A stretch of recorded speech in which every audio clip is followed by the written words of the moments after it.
firing guns, finding bodies, live for Yemen's child soldiers. Younis learned how to use a machine gun as a child. It's normal.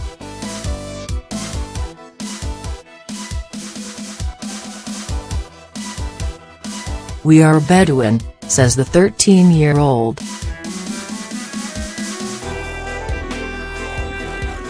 Being a soldier, he discovered, involved a lot more than firing a gun. Over a year ago, he says he was forced by Houthi rebels to take up arms on the front lines of Yemen's civil war. Seated next to his mother and surrounded by 8 siblings, he recounts his shocking experiences, which included a serious wound to his leg. When the projectile hit me, I thought I was dying.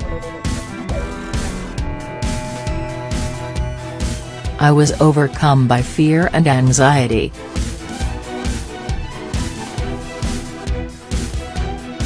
Even now, I still feel the same way.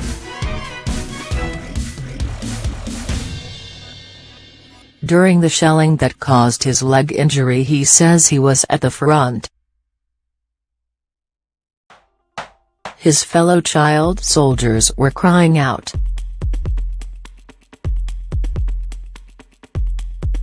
I sat next to them and cried too, he recalls. He couldn't think of anything else, he says, not even his favorite animals. Since March 2015, the United Nations has verified 2,369 cases of child recruitment and use of children in combat in Yemen, Marixel Relano, UNICEF resident representative in Yemen, told CNN. The UN says it faced various challenges to monitoring and believes the number to be much higher. Yemeni officials in the Western-backed government in the south believe there are more than 6,000 child soldiers across the country, and suspect that as many as 20,000 children may need help with war rehabilitation. The country has been embroiled in crisis since 2014, when Iranian-backed Houthi rebels took over the capital Sana'a and other major cities. A coalition led by Saudi Arabia has waged a military campaign to prop up the internationally recognized government of Abdurrabbu Mansur Hadi and fight the rebels since March 2015, mainly through airstrikes and an ongoing air, land and sea blockade. The war has caused international outcry.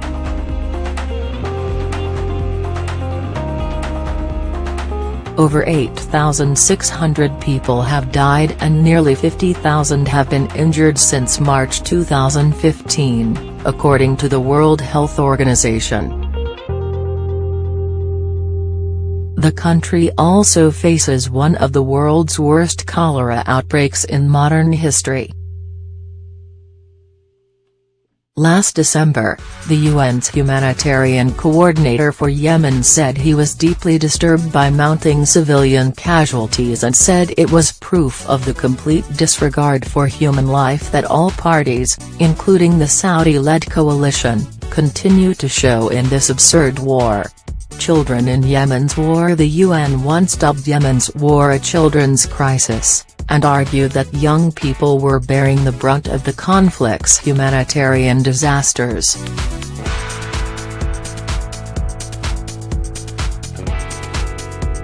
The Saudi-led coalition has been blamed by the UN for being behind most of the Yemen war's child casualties. The Secretary-General's annual report on children and armed conflict says the Saudi-led coalition's bombing of rebels in Yemen led to the killing and maiming of children, with 683 child casualties. Saudi Arabia said the report is filled with inaccurate and misleading information. The kingdom's UN ambassador Abdallawi Al-Mualimi said his nation exercised the maximum degree of care and precaution to avoid civilian harm. When it comes to child soldiers, Houthis shoulder most of the blame, the UN said in a report last year. Houthis were behind 359 out of 517 verified cases of child combat recruitment in 2016, while 76 children were recruited by pro-government armed groups known as the Popular Resistance and the coalition-backed Yemeni Army, according to the report.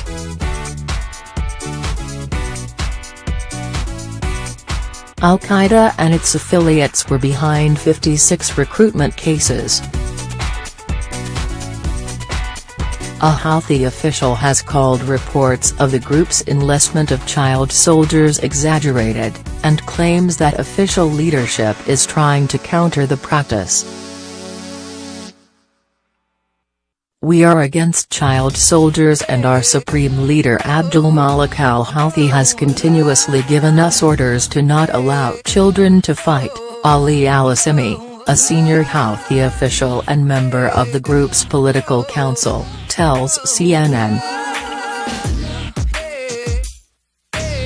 At times, and without knowledge of our military leadership, a parent accompanies his young son with him to the battleground.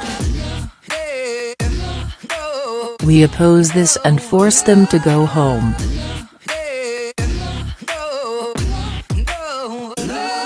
We have returned hundreds of such cases and will continue to do so, he adds. Younis says his family is part of the pro-government Popular Resistance. When the Houthis came to arrest his father in Amran, north of Sana'a, he crouched on their house's rooftop firing a machine gun to scare them away. He says he kept them away for long enough to secure his father's escape. Children like Younis can be spotted on roads connecting Yemeni towns, wielding rifles as they trudge through the desert. The problem of Yemen's child soldiers precedes this civil war, and spans its entire political spectrum. According to the UN, Yemen's child soldiers are as young as 11. In addition to engaging in combat, children guard checkpoints and buildings, patrol areas and act as porters, the same UN report said.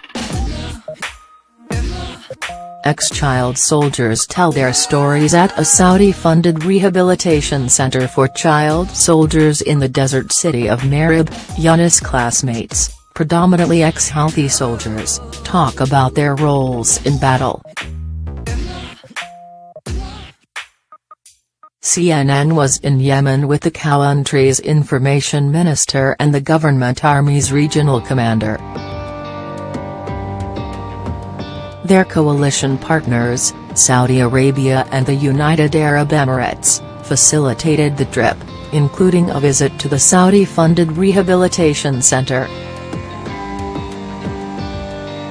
Salah draws a sketch of a pickup truck carrying a Katyusha rocket. He points to the driver in the drawing.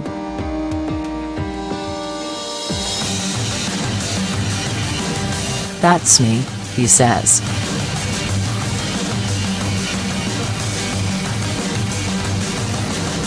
At 13, he transported the rocket launchers for Houthis to the front line.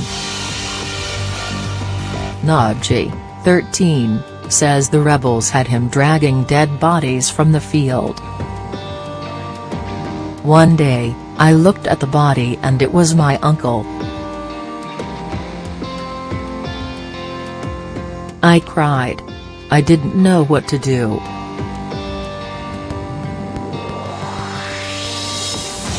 I couldn't pull his body out, Naji recalls.